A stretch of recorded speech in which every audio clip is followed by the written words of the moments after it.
చందమామ కథలు, మంత్రకత్తె కానుకలు. ఒకానొక అడవిలో ఒక కోతి నివసించేది. తాను పుట్టి పెరిగిన అడవిలో దానికి కావలసినన్ని పళ్ళు కాయలు దొరకడంతో అది తన స్నేహితులతో ఆడుకుంటూ చాలా ఉల్లాసంగా గడిపేది. అయితే రోజులెప్పుడూ ఒకేలా ఉండవు కదా. ఆ ప్రాంతమంతటా నీటికి ఎద్దడి కలగసాగింది. కాలం గడుస్తున్న కొద్దీ వానలు తగ్గిపోయి చెట్లన్నీ మోడులుగా తయారవడంతో కోతికి దొరికే ఆహారం తగ్గిపోతూ వచ్చింది. దాని స్నేహితుల సంఖ్య కూడా క్రమంగా తగ్గసాగింది. కొందరు చనిపోగా ఇతరులు కొత్త ప్రాంతాలకు తరలిపోసాగారు. చేసేది లేక కోతి తాను కూడా అడవిని వదిలిపెట్టి కొత్త ప్రదేశాలు వెతుక్కుంటూ ఒంటరిగా చాలా దూరం పోవలసి వచ్చింది. కానీ దానికి ఎక్కడా అనువైన స్థలం దొరకలేదు. మరికొంత దూరం వెళ్ళాక దానికి చివరకు ఒక కొండ ప్రాంతం ఎదురైంది. అక్కడ తగినన్ని చెట్లు కానీ నీటి కాలువలు కానీ కనిపించలేదు. అప్పటికే చాలా అలసిపోయిన కోతి తనకిక చావు తప్పదని భావించి అక్కడే కన్నీరు పెట్టుకుంటూ కూర్చుంది. ఇంతలో అక్కడికి ఎవరో వచ్చిన అలికిడి అయింది. కోతి తల తిప్పి చూసేసరికి అక్కడ ఒక ముసలమ్మ కనబడింది. నీవెవరు, ఎందుకిలా ఏడుస్తున్నావు అని ముసలమ్మ దాన్ని అడిగింది. కోతి ముసలమ్మకు తన కథ అంతా చెప్పి తన గోడు వెళ్ళబోసుకుంది. నీ కష్టాలు నేను తీరుస్తాను, నా దగ్గర పని చేస్తావా అని అడిగింది ముసలమ్మ. నేనేం పని చేయగలను అంది కోతి. నువ్వు చేయగలిగితే చెబుతానులే, నాతో రా అంటూ ముసలమ్మ కోతిని వెంట పెట్టుకుని కొండలోని ఒక గుహలో ప్రవేశించింది. వెలుతురే లేని ఆ చీకటి గుహలో ఎంతో దూరం నడిచాక వారిద్దరూ దానికి అవతలనున్న మరొక బయలు ప్రదేశానికి చేరుకున్నారు. అక్కడ ఎన్నో అందమైన చిన్న చిన్న పూల మొక్కలున్నాయి. వింత ఫలాలు కాయగలిగినన్ని మొక్కలు కూడా ఉన్నాయి. ఆ పక్కనే ముసలమ్మ నివసించే గుడిసె ఒకటి ఉన్నది. ముసలమ్మ వాటన్నిటినీ చూపి కోతితో, నా అందమైన తోటను చూశావు కదా, ఇక్కడెన్నో మంచి మొక్కలను పెంచుతున్నాను. అయితే వాటి మధ్య కలుపు మొక్కలు ఎన్నో పెరగడంతో నా మొక్కలకు సంరక్షణ లేకుండా పోతుంది. నాకేమో ఓపిక సన్నగిల్లుతున్నది. నీవు కనుక నాతో ఉండి ఈ కలుపు మొక్కలన్నీ పీకేసి తక్కిన వాటికి నీరు పెడుతూ ఉంటే నీకు రోజూ కావలసిన ఆహారం నేను పెడతాను, సమ్మతమేనా అని అడిగింది ముసలమ్మ. కోతి సంతోషంగా ఒప్పుకొని వెంటనే పనిలో చేరిపోయింది. పక్కనే ఉన్న సెలయేరు నుంచి నీళ్లు తేవడం, మొక్కలకు పొయ్యడం, కలుపు మొక్కలను ఎప్పటికప్పుడు శుభ్రం చేయడం కోతి చేయవలసిన పనులు. ముసలమ్మ 2 పూటలా కోతికి తిండి పెడుతూ ఉండేది. నిజానికి ఆ ముసలమ్మ ఒక మంత్రగత్తె. ఆ సంగతి కోతి మొదట్లో తెలియదు. తన కోసం ముసలమ్మ రోజూ భోజనం వండేదని కోతి అనుకునేది. కోరిన తినుబండారాలన్నీ పెట్టే అక్షయ పాత్ర వంటిదొకటి ముసలమ్మ దగ్గర ఉందని తర్వాత దానికి తెలిసిపోయింది. కోతి ప్రతిరోజు తోట పని చేసేది. మొక్కలకు పాదులు చేసి నీళ్లు పోయడం, కలుపు శుభ్రం చేయడం మొదలైనవన్నీ చేస్తూ ఉండేది. తనకు చాకరీ తప్పడంతో ముసలమ్మ కూడా చాలా సంతోషించింది. కోతికి ఇప్పుడు మనుషులతో సహా అన్ని జంతువుల భాషలు అర్థమవుతున్నాయి. అయితే తన మాటలన్నీ అందరికీ అర్థమవుతున్నాయి. ఇదంతా మంత్రగత్తె మహిమేనని కోతి తెలుసుకున్నది. అలా కొంతకాలం గడిచాక మొక్కలన్నీ ఏపుగా పెరిగాయి. రాను రాను కోతికి తోటలో ప్రతిరోజు తను చెయ్యవలసిన అవసరం తగ్గింది. మునుపటి కన్నా వర్షాలు బాగా పడుతున్నాయని గుర్తించిన కోతికి మళ్ళీ తన పాత అడవి మీద మనసిపోయింది. ముసలమ్మ దయ వల్ల తిండికి లోటు లేకుండా జరిగిపోయినప్పటికీ కోతి తిరిగి వెళ్ళిపోదామని నిర్ణయించుకున్నది.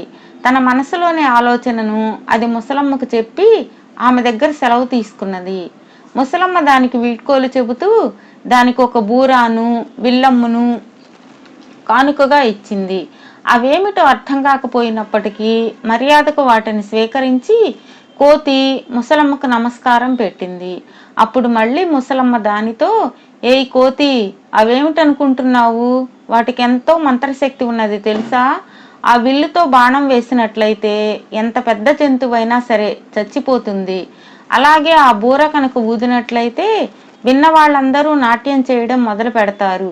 నీవు నాకు చేసిన సహాయానికి ప్రతిఫలంగా వీటిని నీకు ఇస్తున్నాను. ప్రమాద సమయంలో అవి నీకు పనికొస్తాయి. నీవిక క్షేమంగా వెళ్ళు అన్నది ముసలమ్మ. కొంత దూరం పోయాక చెట్టు మీద దాక్కుని ఉన్న ఒక పెద్ద కొండ చిలువ ఏమరపాటుగా ఉన్న కోతి మీదకు దూకబోయింది. దాన్ని గమనించిన కోతి ఒక గెంతు గెంతి దూరంగా జరిగింది. అది ముసలమ్మ తనకు కానుకగా ఇచ్చిన విల్లును బాణాన్ని తీసి కొండ చిలువకు గురిపెట్టి కొట్టింది.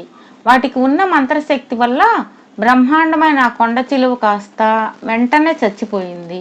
అయితే ముసలమ్మ తనకిచ్చినది ఒకటే బాణమని, మరే బాణము అలా శక్తివంతంగా పనిచేయదని కోతికి తెలిసింది. అందుచేత కోతి మళ్ళీ మళ్ళీ ఉపయోగించడానికని మంత్రశక్తి కలిగినటువంటి ఆ బాణాన్ని వెనక్కి తీసుకుంది. మంత్రగత్తె తనకిచ్చిన కానుకలు సామాన్యమైనవి కావని కోతి గ్రహించింది.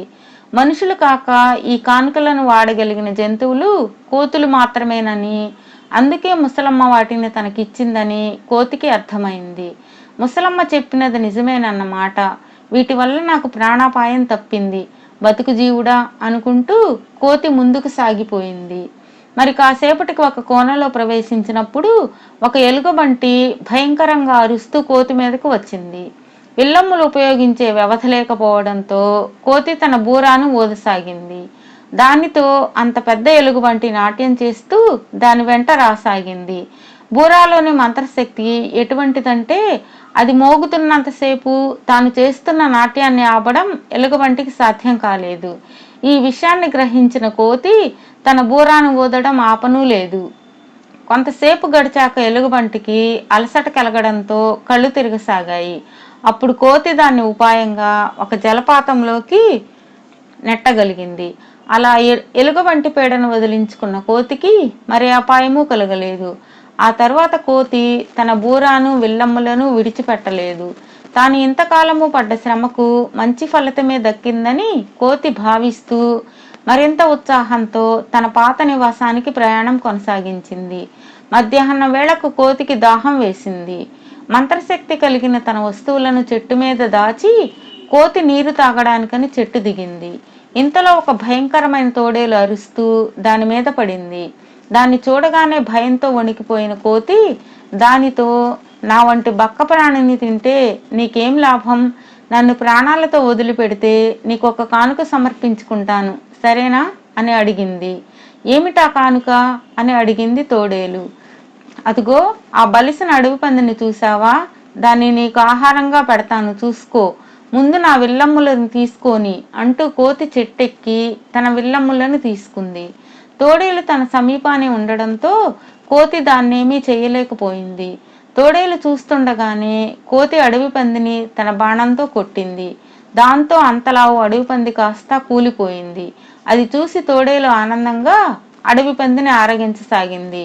కోతి తన బాణాన్ని మళ్ళీ వెనక్కి తీసుకునే ముందు చెట్టెక్కి తన బూరాను తెచ్చుకొని తోడేలు దగ్గరికి వెళ్ళి ఊదసాగింది.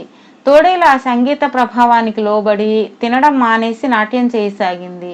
అప్పుడు కోతి ఒక వంక బూర ఊదుతూనే అడవి పందికి తగిలిన తన బాణాన్ని వెనక్కి తీసేసుకుంది. ఆ తరువాత 4 అడుగులు వెనక్కి వేసి అదే బాణం ఎక్కుపెట్టి తోడేలును కొట్టి చంపేసింది.